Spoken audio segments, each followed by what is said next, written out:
I met a gypsy. There's no 100%. There's no 100% safety. You picked the sport, my friend.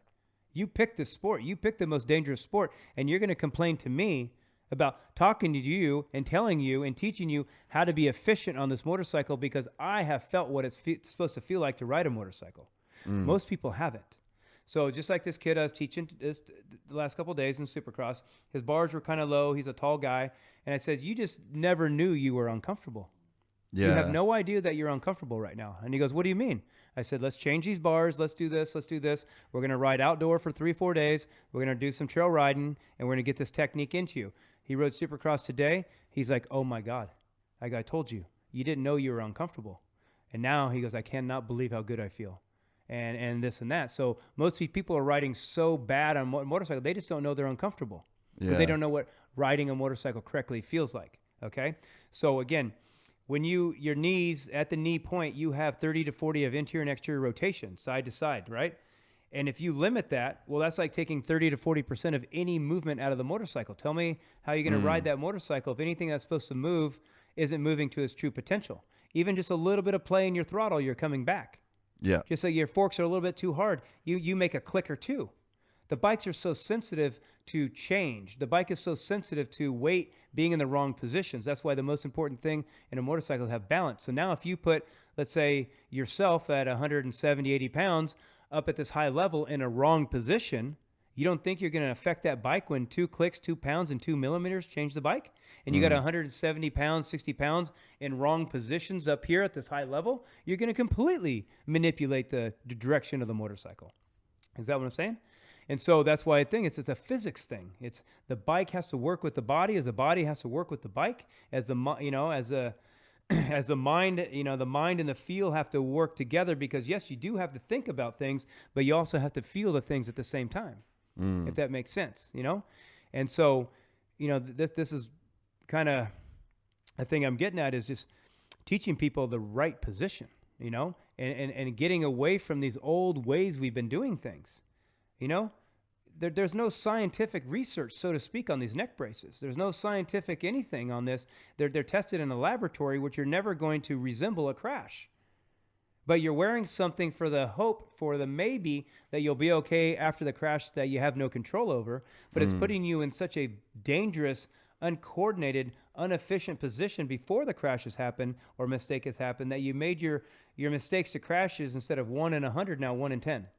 Because of where you're starting out on the bike. That's all I'm getting at. That's all I'm getting at. I'm not going to ever talk to you after the crash has happened, because I have no control of it. No control of it. But I have all the fucking control in the world at where I'm at before the crash happens. You get what I'm saying? And so many people in motocross are so concerned about what if, what could, what might, what they don't want to happen, and what's happened in the past, that they prepare for it. They come into a section, they come into a corner, they come into somewhere, and they prepare for what they don't want. Hope and fear. Because it's happened a few times. So when you prepare for what you don't want, guess what you get? What you don't want, right? So I always tell my guys and me, hey, always prepare for what you want. Be in that position to get exactly what you want. So if it does go wrong, at least you start out in the right position. Does that make sense? And so that comes from the same thing, is you have to have a very bad memory to be a good racer. Meaning you can't bring the past into the present. Yeah. If it's happened once or twice, doesn't mean it's going to happen all the time. But if it's happened back then and you keep being in the past and the present, you're going to keep reliving the past. And that's what I feel has happened to myself, and happened to Trey Kennard, and happened to James Stewart, is that we crashed so much that we started fearing just not crashing. Okay, just don't crash. I just don't want to crash. I just don't want to get hurt. Just don't crash. Not that we're afraid of crashing, not that we're afraid of getting hurt, but fucking, hey, just don't crash. Yeah. But what are we thinking about? Crashing. You get what I'm saying? And I saw that tendency in me. I saw that tendency in Kennard, and I saw that tendency in Stewart at the end of his career. It's just almost you start riding almost a little bit tentative, that you start making mistakes because you're almost riding slower than you should be. So your reactions aren't as fast as they should be, so to speak, or your mind's not as fast because you're stuck in this fear pattern. Yeah. Because you're always going to back away if you have any kind of fear, stress, or nervousness in you. Yeah. And I always ask everybody, when you have your best races, what were you thinking about? And they're like, nothing. I said, exactly. When the guys come run my trail, We get done with my trail. I say, hey, what are you thinking about? They're like, dude, nothing. I was just trying to put my foot the right spot, not hit a cactus, jump on this rock. I said, exactly. Yeah. You just trained like you race, and so that's where a lot of people are going wrong in the sport too, is their training. Their training's too slow. It's unproductive. They're riding bicycles down roads that a 12-pound bicycle down a road that is causing them to actually slow down because it's uncoordinating your core.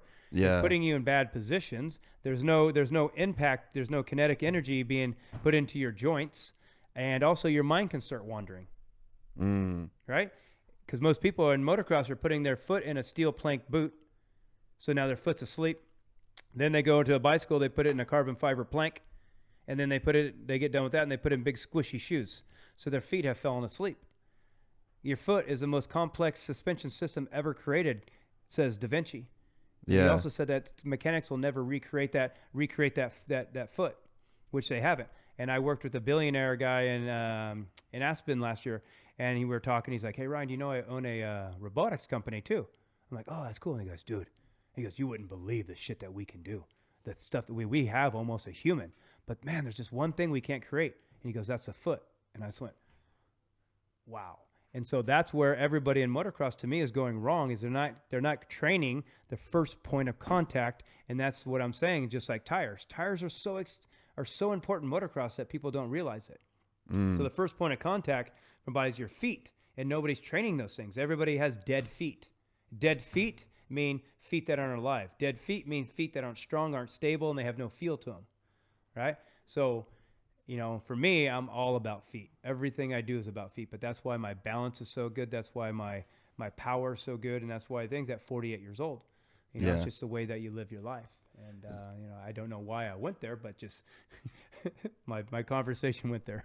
No. I fucking love that, man. So what are you doing to train your feet? Because man, like I completely agree. I put shoes on my feet every day. If I walk on fucking asphalt and it's like 11 a.m. in the morning, I'm fucking on Struggle Street, and it's like, that's kind of some pussy shit.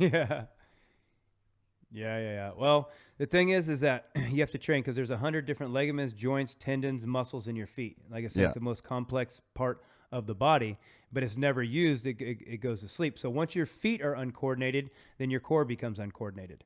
Yeah. So how do we train our feet? Well, we have to take our damn shoes off first because we weren't born with shoes. And your feet are strong and they can build up callus. So, and then also you're taking away so much kinetic energy from your joints hitting the ground, and also so much energy from the earth coming into your body from that grounding effect of putting your feet on the earth. You guys wouldn't believe the power that there is in the earth when you stand barefoot on the ground, not on pavement, on dirt, and watch the sun come up in the morning. It's one of the most powerful things right there. And that is a way to biohack the system. Doing that every morning, every morning, it's a way to biohack it, because you're getting these, there's a red light that comes up for the first hour or so of sunrise. And that red light is it's healing in the eyes, you know what I mean? And the body. So that there also, the shoes that I wear, people want to make fun of them, but then I had some friends come over, Victor Sheldon and his wife, we went hiking on my trail, and I said, "Hey man, put these shoes on." They're like, "Oh man, these funky shoes." They put them on. They're like, "Hey, where do we buy these at?" They're like, "These things are amazing." Yeah. So what happens is it's just like you have a condom for your foot, so to speak, with the finger shoes, but now your whole foot's moving. People that run my trail, they can't barely run my trail until they put their finger shoes on. They're like, "Oh my God, I can climb these hills. I can jump on rocks," because now you're using your feet like hands. They're supposed to be. We're excited to announce the launch of our new membership site, gypsytales.com, packed with exclusive content and perks that you won't find anywhere else. This is your chance to become a part of the Gypsy Gang. And as a special bonus, if you sign up to an annual membership, you'll be entered into the draw to win our custom-built TC125. Gypsy Gang.